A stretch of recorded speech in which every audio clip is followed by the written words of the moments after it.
watching our Theater Thursday episode here on Kababayan Today. We're very, very fortunate because we have with us the playwright of The Romance of Magno Rubio. He's Skyping with us all the way from Connecticut. Hello, Lonnie Carter. Hi, Giselle. So happy to be with you. I'm so happy and thankful that you have agreed to allow us here on the show to do a little excerpt of your play, The Romance of Magno Rubio. I hear the taping went very well. Yes, it certainly did. Let's get right to it. I want to know, how did this all happen? How did you discover the story of Carlos Bulosan? My dear friend Loy Arsenis, who grew up in Cebu and has been based in New York for quite a while. He's a director and designer. He gave me the 9-page short story that Bulosan had written, and he said, make it into a play. So I started out doing it, and actually, Giselle, I had some misgivings at the beginning, and I called up Loy and I said, you know, I haven't been to the Philippines. I don't know Tagalog. Why should I be doing this? And he said, you're the person to do it. Just sit down and do it. So Okay. He gave me permission to do it. Okay. And I had a great time doing it. It's now a 90-minute play. Okay, so let's talk about the journey leading up to The Romance of Magno Rubio. What did you learn about Carlos Bulosan personally that has changed your life?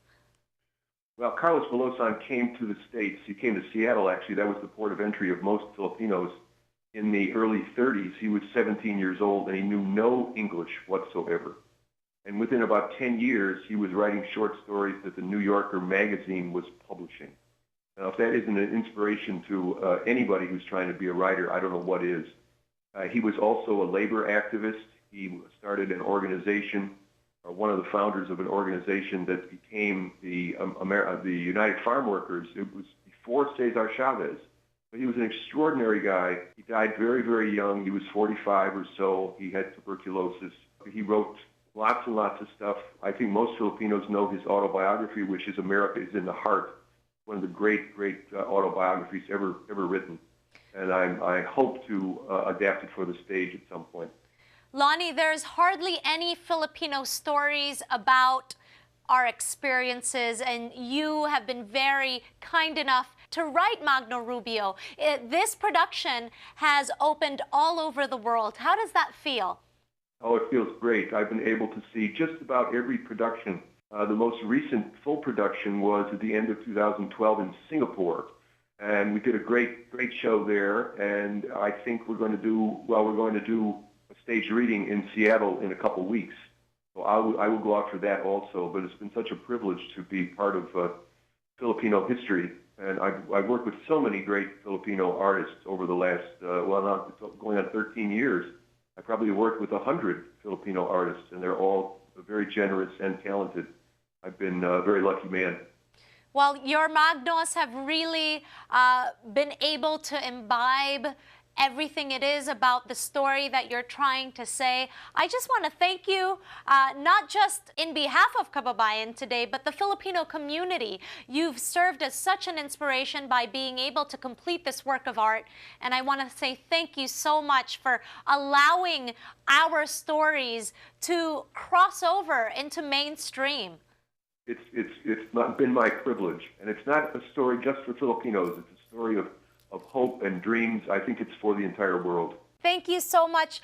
Lonnie, moving forward, I know that there's a lot of stuff that's going to be happening because there is a Carlos Bulosan festival in Seattle. Let's talk about that. What's going on?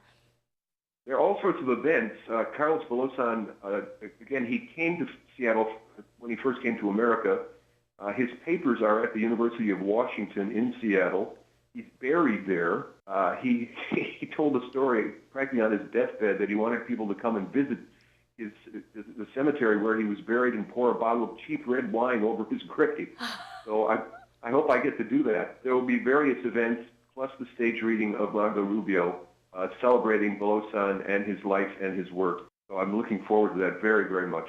Okay, well, Lonnie, what can we expect that you're doing in the near future? We want to support any endeavor that you're doing.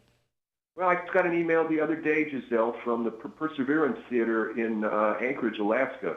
And I think, I'm not certain, but I think they're going to put Magno Rubio on their docket for 2015, 2016. So if that's the case, you will certainly know about it. And of course, there's a big Filipino population in Alaska, and hope to do it up there. I've been trying to get it done there for about 5 years.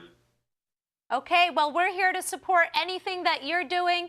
Thank you very, very much, Lonnie Carter, the playwright of Romance ni Magno Rubio. Thank you so much, Lonnie, for speaking to us on Kababayan today.